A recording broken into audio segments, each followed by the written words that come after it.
The body keeps the score, said Bessel van der Kolk. But what often goes unsaid is this: the body also holds the key.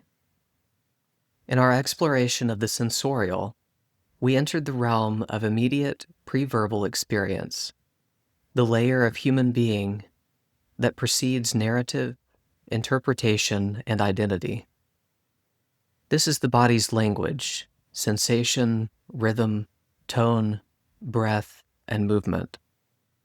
Today I want to focus on how we practically manage this level in therapeutic work, not as a precursor to quote-unquote the real work, but as a central terrain where fragmentation can soften and coherence can reemerge.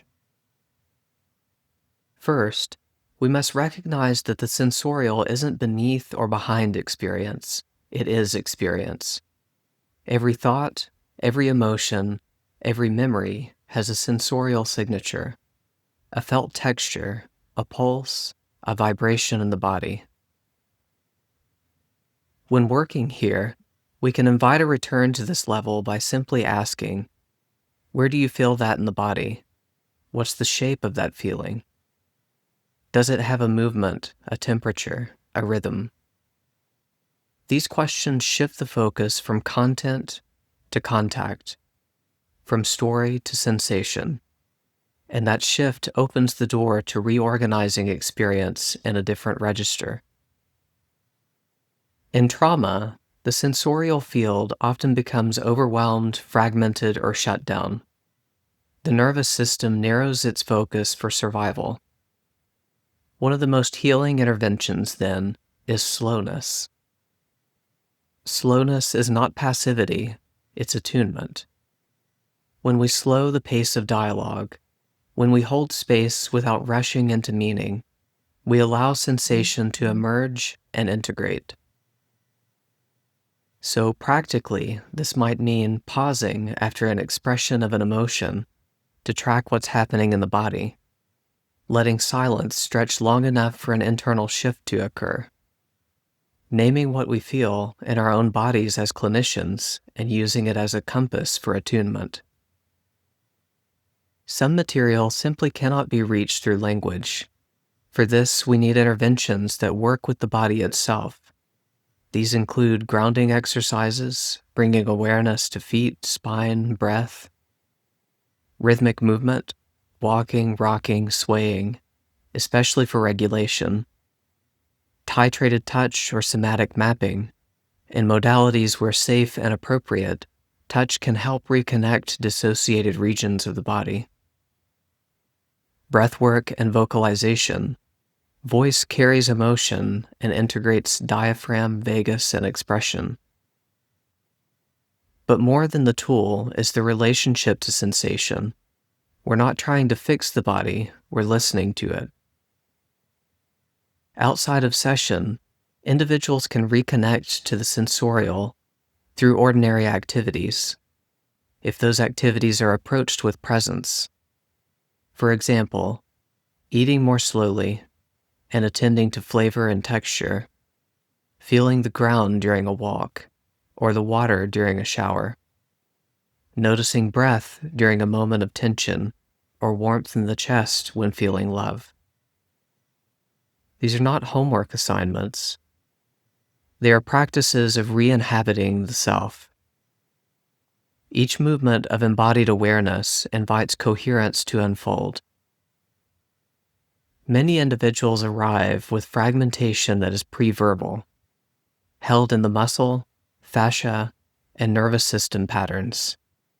These often express as chronic pain, somatic symptoms, dissociation, hyper or hypoarousal. The goal is not to interpret these symptoms immediately, but to meet them. We can invite the individual to be with the sensation, not to analyze it, but to become curious about it. Over time, dissociated material can begin to thaw. And as sensation becomes tolerable, it often spontaneously unfolds into image, symbol, or emotion. bridging into other layers of the self. Because the sensorial layer is deeply physiological, integrative work here also includes nutritional support for the nervous system,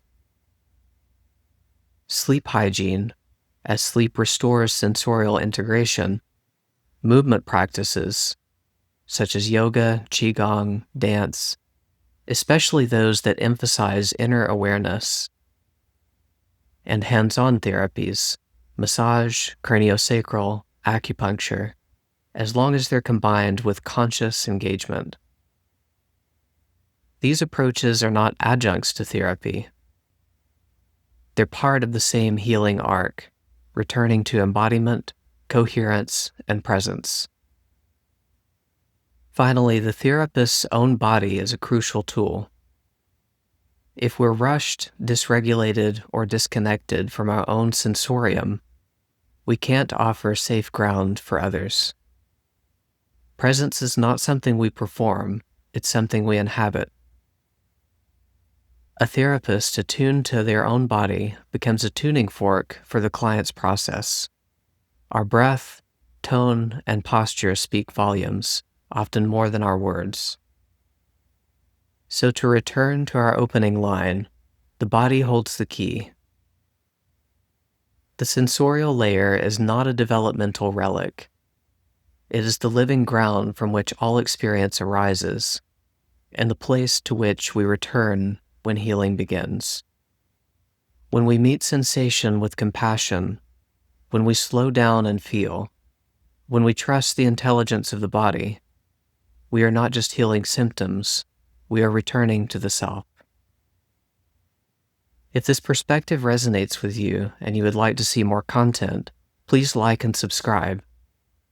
Leave a comment sharing what successful tools and strategies you've encountered that help you access the sensorial. Up next, we'll dive into the next layer of the arc of human becoming, the symbolic, and explore the architecture of meaning.